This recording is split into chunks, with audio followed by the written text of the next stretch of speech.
மணப்பாறை அருகே கார் மரத்தில் மோதி பள்ளத்தில் கவிழ்ந்து விபத்திற்குள்ளானதில் கணவன் மனைவி இருவர் பரிதாபமாக உயிரிழந்துள்ளனர். திருச்சி மாவட்டம் மண்ணச்சநல்லூரை சேர்ந்தவர் அர்ச்சுனன், இவரது மனைவி மலர்விழி மற்றும் மகன் உட்பட 5 பேர் காரில் மதுரை மீனாட்சியம்மன் கோவில் சென்றுவிட்டு மீண்டும் வீடு திரும்பியுள்ளனர்.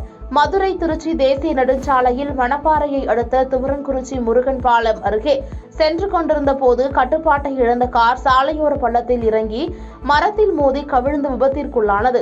இதில் கார் உருக்குலைந்து போனதால் காரில் சென்ற 5 பேரும் இடிபாடுகளுக்குள் சிக்கிக் கொண்டனர். பின்னர் அக்கம் பக்கத்தினர் இடிபாடுகளுக்குள் சிக்கியவர்களை மீட்டனர். இருப்பினும் அர்ச்சுனன், மலர்விழி ஆகிய இருவரும் பரிதாபமாக உயிரிழந்தனர். இதையடுத்து உயிரிழந்தவரின் உடலை துவரங்குறிச்சி போலீசார் கைப்பற்றி பிரேத பரிசோதனைக்காக மணப்பாறை அரசு மருத்துவமனைக்கு அனுப்பி வைத்து விசாரணை மேற்கொண்டு வருகின்றனர். மேலும் படுகாயமடைந்த 3 பேர் மருத்துவமனையில் தொடர்ந்து சிகிச்சை பெற்று வருகின்றனர்.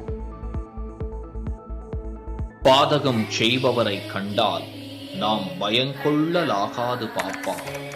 மோதி மிதித்து விடு பாப்பா, அவர் முகத்தில் உமிழ்ந்து விடு பாப்பா. அண்மை செய்திகளை உடனுக்குடன் தெரிந்து கொள்ள இணைந்திருங்கள் இயம்நாடு.